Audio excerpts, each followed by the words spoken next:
Welcome back to the Post TV. I'm Sully Beach, a junior studying journalism. And I'm Ellie Metzler, a freshman studying journalism. With a very anticipated election between two very known candidates, the primary presidential race has just been called.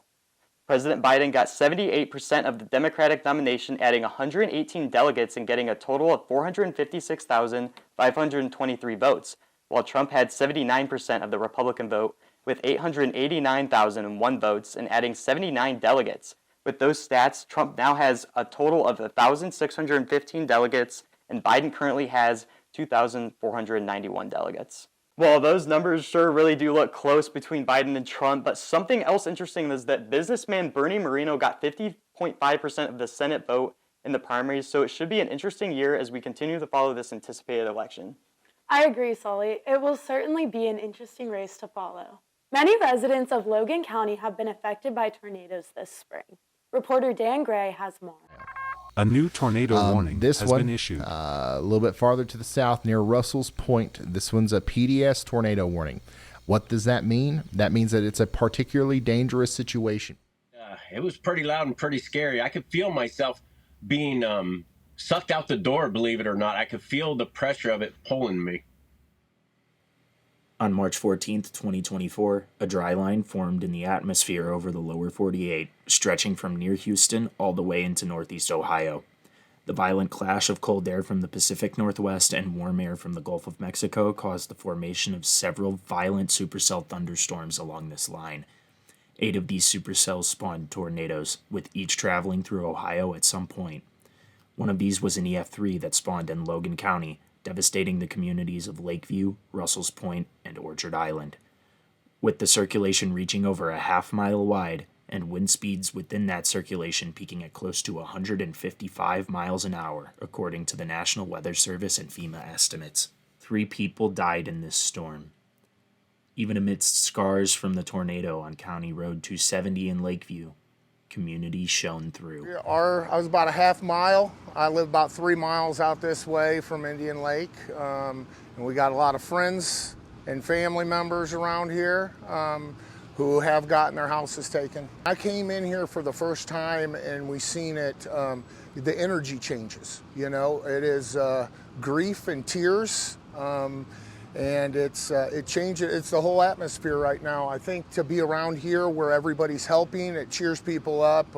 The community, I think, is really coming together, from the workers, the police force, fire department, all the line workers doing a great job, busting their ass day and night, you know, and they're helping out a lot.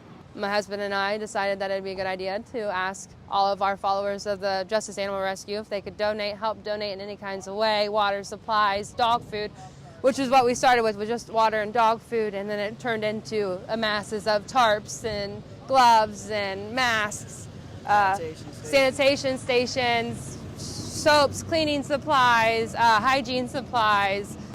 Just keep donating, because this is gonna be a cleanup project for months. It'll be weeks before people have power again. Power, not even that, just sheltering themselves, to be able to have a house. People that do have a house that they can go home to, it's not much of a home if you don't have power and electricity and water. So just always remember, just keep lookout, help donate, do whatever you can. Some of the donation centers are listing what they need. That's how we kept changing what we were picking up. I think they said yesterday that they needed still like 5,000 tarps. We brought maybe 200-300 of them today, so they still need more tarps, work gloves, and I think they said tape, and there was a few other things, but it's posted all over. If you would like to learn more and help out the people who have been affected by tornado damage, you can donate at Indian Lake Schools Facebook. Athens offers many options for students and locals when it comes to free transportation. The Bobcat Pass program allows Ohio University students, faculty, and staff to have access to Athens public transit free of charge by showing an Ohio ID. Dan Pittman, a university spokesperson, said, OU began this program in 2016 with Athens Public Transportation to extend transportation options throughout the community for faculty, staff, and students, and was deemed a success after a 1-year pilot program, Heisel said. Athens Public Transportation is operated through Hawking Athens Perry Community Action. With a Bobcat ID, students have vast access to many different forms of transportation. Well, when I was a freshman, I really wished I took more advantage of that, but stay tuned because we will be featuring a podcast. Keep me posted. Hey everyone, I'm Cassie. I'm Nick. And we just recorded an episode of our podcast, Keep Me Posted. Yeah, Keep Me Posted is a storytime podcast with me and Cassie. We talk about life, being a student on campus, just kind of going through the motions of just this weird, interesting time in a weird and interesting city. Yeah, so be sure to check it out on thepostathens.com. It is purely so fun, and we talk about the most random stuff. It goes from everything from us talking about things that Cassie loves to hate, to talking about fest season, to talking about our breaks and everything in between. It's basically a Hall of Fame yap sesh. Exactly. So go check it out. Thanks. Now let's take a look at weather, sports, and what our posties think about March Madness. How's it going, Bobcats? I'm Dan Gray, bringing you what's new in Bobcat sports. Even with both men's and women's basketball coming to an end over this spring break, our spring teams are hitting their rhythm. OU softball crushed Ball State 7-0 this past Sunday, bringing their record to 13-14. Ohio third baseman Shelby Wessler showed out, going 3 for 4 with 3 RBIs. Pitcher Skip Miller got the win, bringing her record to 7-8 on this season's outings. The Lady Bobcats will look to continue their momentum as their battle of the bricks against Miami is coming up on Friday in Oxford in the form of a doubleheader. Good luck, ladies. On the baseball side of the bat, Ohio dropped their most recent game in Highland Heights, Kentucky, to the north of Northern Kentucky University, 18-13. They'll look to bounce back in a doubleheader at home against Central Michigan this Saturday. Rally caps on for that one. OU Wrestling sent 3 of their top wrestlers to compete in the NCAA tournament in Kansas City, Missouri this weekend. Peyton Keller, Garrett Thompson, and Jordan Greer will all look to become the first Bobcat or Bobcats since 1998 to bring a weight class national title back to Athens. Best of luck to you 3. OU freshman Zita Shok hit a cool milestone this past weekend, breaking the school record in the 50-yard dash free swim at the NCAA Women's Swimming and Diving Championships at the University of Georgia, shaving nearly 0.2 of a second off of her previous personal record. Congratulations to her. Finally today, news came in from Cleveland on Wednesday that Ohio University Athletic Director Julie Cromer was selected as the National Association of Collegiate Directors of Athletics Athletic Director of the Year. Congratulations to her as well. That's my time for today. Now over to James for the weather. All right, good to see you again. My name is James Zinnbauer. I am your forecaster for this week, courtesy of Ohio University's Scalia Labs. As you can see, a lot calmer conditions today. The wind has finally died down after that cold front has moved through, giving us a little bit colder temperatures today on Thursday. Thankfully, a little bit of a warm-up is possible come Friday. We're going to get temperatures back into the 50s or so, maybe partly cloudy weather. Saturday, though, we're getting increasing clouds, especially Friday evening into Saturday as well, as a low-pressure system approaches. This will bring about some showers, maybe a rumble of thunder, so nothing severe, nothing to really worry about, but a little bit disruptive for this Saturday and into Sunday as well. After that moves through, after the cold front pushes through, a little bit of a cool down is possible. Sunday could see temperatures around 49 degrees, maybe partly cloudy, maybe a little sunny or so.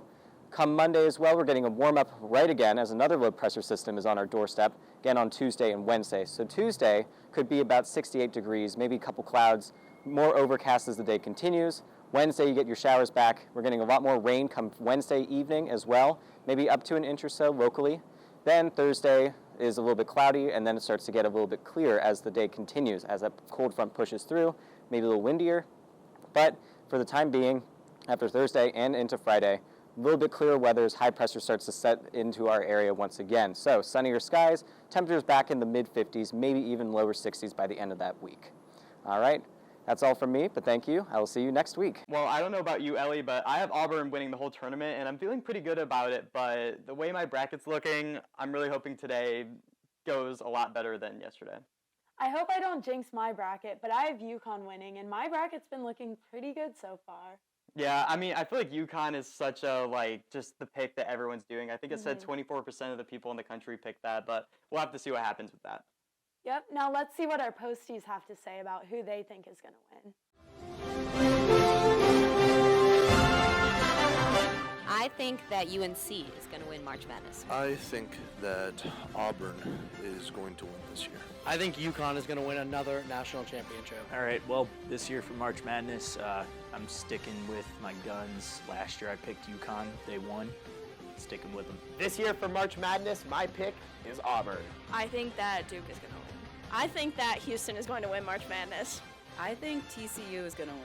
I don't watch March Madness, but I'm going to say UNC. Well, like I said, I hope Auburn wins. Ellie's got her pick. One of the most interesting parts of Ohio University campus has to be the deer that seem weirdly not afraid of humans, but reporter Nicholas Kobe has more on that. The large student body of Ohio University are not alone in calling campus their home. Many animals join students as being another common part of the OU community. One of the most notable is OU's largest visitor, the deer, who always draw attention from students on their walks around campus and to class. Natural Resources Officer Ryan Donnelly explained why the deer on campus enjoy and thrive in the environment and why they have made it their home. They do, thrive in a city environment with not a lot of predators and things like that they've really adapted over the years. Deer like shrubs, they like, the bottomlands, they got food, they got water, and those are the things that really make them pretty successful in an area like this. Do not feed or touch the deer that you come across on campus, because despite seeming innocent enough, it could potentially cause the animals harm. I think the main thing is just remembering that they are still wild animals. They can become habituated to food, human food sources. That can lead to kind of, bad situations for the deer down the line. Remember that as you come into contact with these animals, you can spread diseases because they are mammals just like us. Well, it's so crazy to see how the deer act around campus here rather than other places in Ohio. But Ellie, even if you really want to, and everyone else out there, don't pet the deer. Just like Nicholas told you, don't pet the deer. Got it. Thank you for tuning in to this week's episode of The Post TV.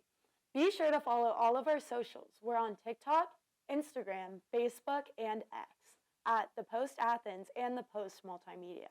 Have a great week, Bobcats, and we'll see you next time.